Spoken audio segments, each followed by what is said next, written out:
Assalamualaikum warahmatullahi wabarakatuh. Waalaikumsalam warahmatullahi wabarakatuh.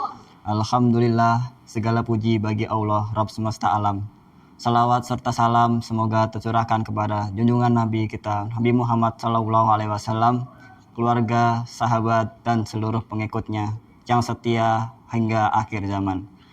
Hadirin sekalian yang dirahmatin Allah SWT, hari ini kita kembali dipertemukan dengan salah satu hari raya besar dalam Islam, yaitu Idul Adha, hari yang penuh dengan makna pengorbanan, keikhlasan, dan kepedulian terhadap sesama.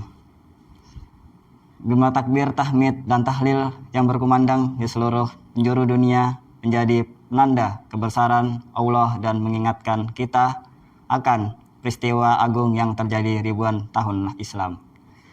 Idul Adha tidak hanya sekedar perayaan pembelian hewan kurban.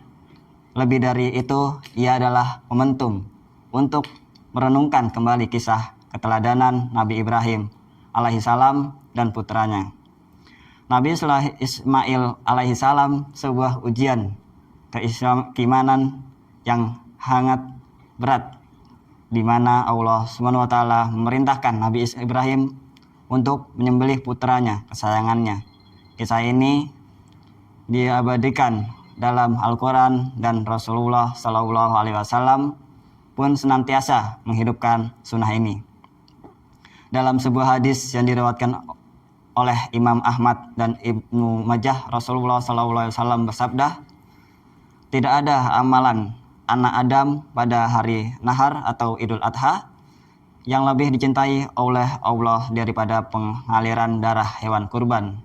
Sesungguhnya hewan kurban itu akan datang pada hari kiamat dengan tanduk, bulu, dan kukunya.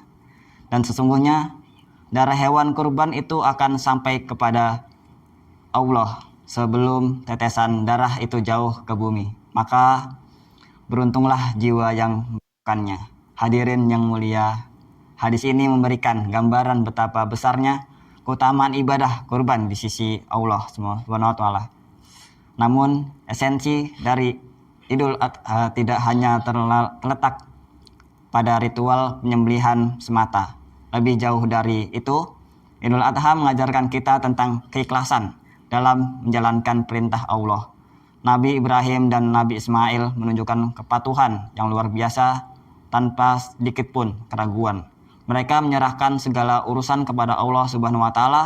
Selain keikhlasan, Idul Adha juga menumbuhkan rasa kepedulian sosial.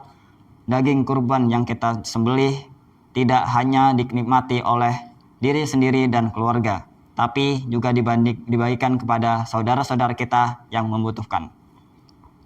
Ini adalah wujud nyata dari ajaran Islam yang menekankan pentingnya berbagi dan saling membantu. Dengan kuburkan kita turut merasakan kebahagiaan saudara-saudara kita yang mungkin jarang sekali menikmati daging. Oleh karena itu, mari kita jadikan momentum Idul Adha ini sebagai pelajaran berharga untuk meningkatkan keimanan dan ketakwaan kita kepada Allah SWT. Mari kita teladani keikhlasan Nabi Ibrahim dan Nabi Ismail dalam menjalankan setiap perintahnya. Mari kita berat tali persaudaraan dan meningkatkan kepedulian terhadap sesama sebagaimana yang dicontohkan dalam ibadah kurban. Semoga Allah SWT menerima amal ibadah kurban kita, mengampuni dosa kita, dan senantiasa memberikan hidayah kita kebesaran dalam hidup kita. Amin amin ya rabbal alamin. Mungkin sekian. Wassalamualaikum warahmatullahi wabarakatuh. Waalaikumsalam warahmatullahi wabarakatuh.